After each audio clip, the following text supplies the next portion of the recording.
What does it all mean? A lot of data. I've been in IT probably for 40 years. I'm one of the baby boomers, not a Y-gen. You can probably tell by the grey hair.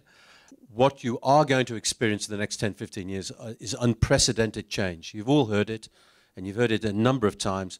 I'm just another sayer of the same old thing. To manage this change, we're going to need to have more and more intelligence. To get intelligence, you need to have a lot more data, and so therefore, we as a company are going to be looking at more analytics. We're going to get a hell of a lot more analytical, because the data, the intelligence lies in the data.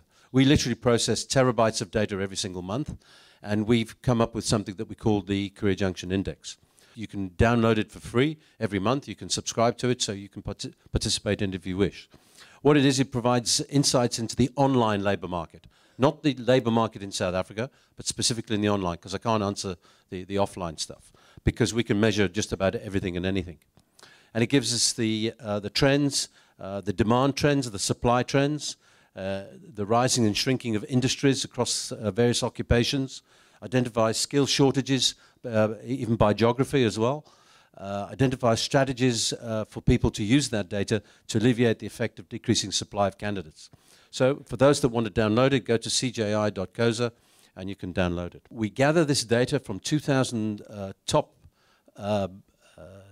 recruiters, agencies and corporate companies that advertise, to over 2.4 million registered career seekers that we have.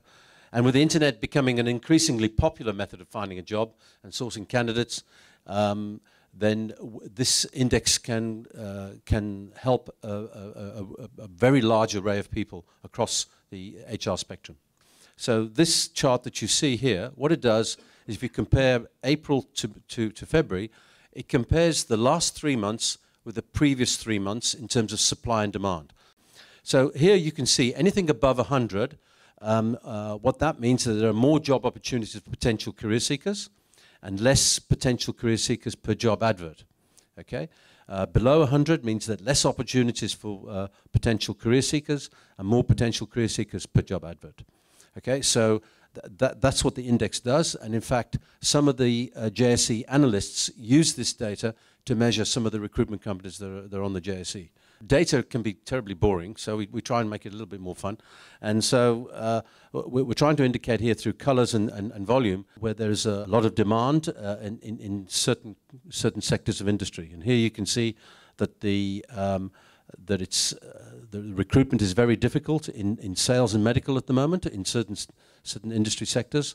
And if we go down below that, if we go into the next chart, it just carries on, and there you can see there is recruitment becomes a little easier in these other industry types.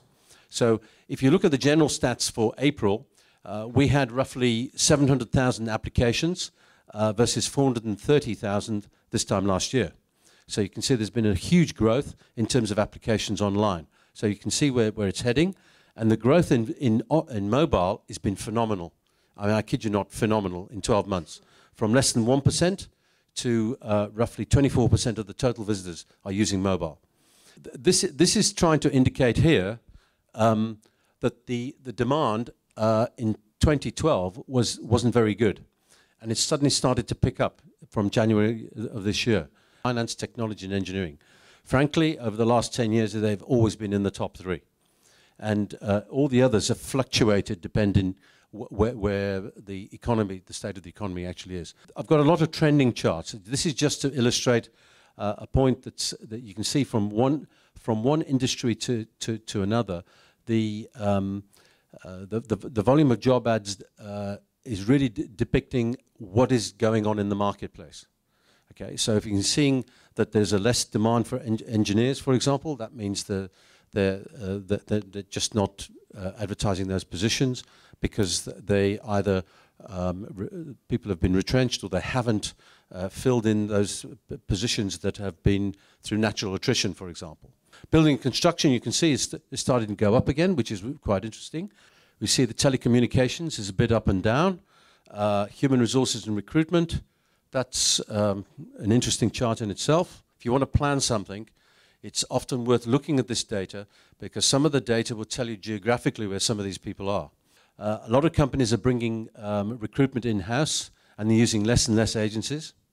That's a fact. They're driving costs lower as much as they can. In other words, the cost to hire ratios are coming down. They're using online technologies. They're using job boards, applicant tracking systems as well, including social media. Probably all of us use LinkedIn or Facebook or a bit of both. Very much part of it. A lot of people are driving their brand very, very strongly. Some people are not doing it hard enough. And recruitment is being driven more and more by marketing instead of HR. But tomorrow is going to bring a very different picture if you look at some of the things that you saw in that video that's coming down the line.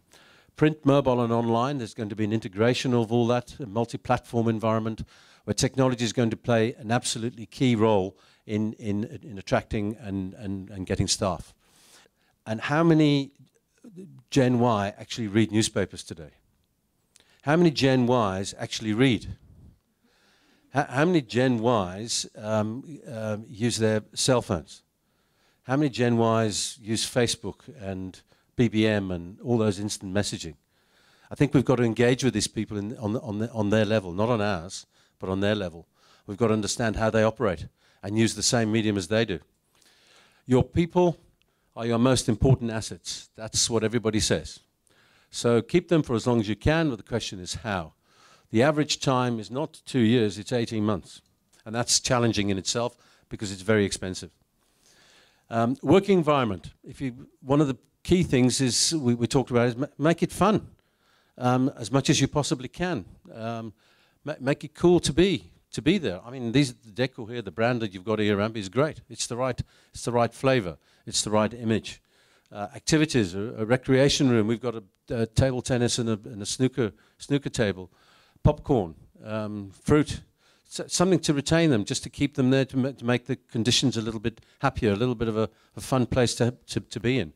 And I'm a baby boomer, you know, and this is not how I should be reacting. I should be 6 foot under by now. Company benefits, they're important. Depends what they are, but package the company benefits right, and it doesn't have to be about money. We've talked about that, and that's absolutely true. Frequent activities. Have fun with them, go out with them, be part of them, make them part of you. Additional training, very important. Try and find training programs that suit them as well as yourself. Ask them what they want. I think we've heard that earlier on today. Recognition awards in a variety of forms, not just money. Incentives very important, and that blends into with everything else. And the right salary, don't overpay, because if you do, you ruin it for everybody else anyway. Employees value benefit, culture, and training sometimes far more than they do their back pocket, believe it or not. And I'm sure I can see a lot of nodding heads there. Let's have the next one.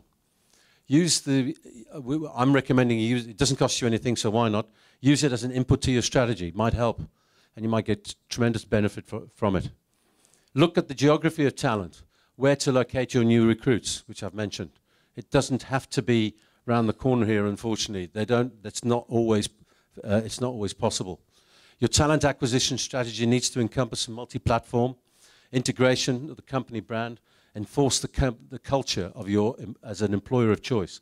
How do you create a culture in your own company that generates, this is the place to be? How do we do that direct access? How do you do it? This is the place you want to be. It's tough. I think it's very tough. And it takes a lot of work. Develop new ways of retaining your staff. Otherwise, the average movement of people will be 18 months. So you will lose them unless you try and work with them. Okay. Ongoing training, big attraction for retaining staff.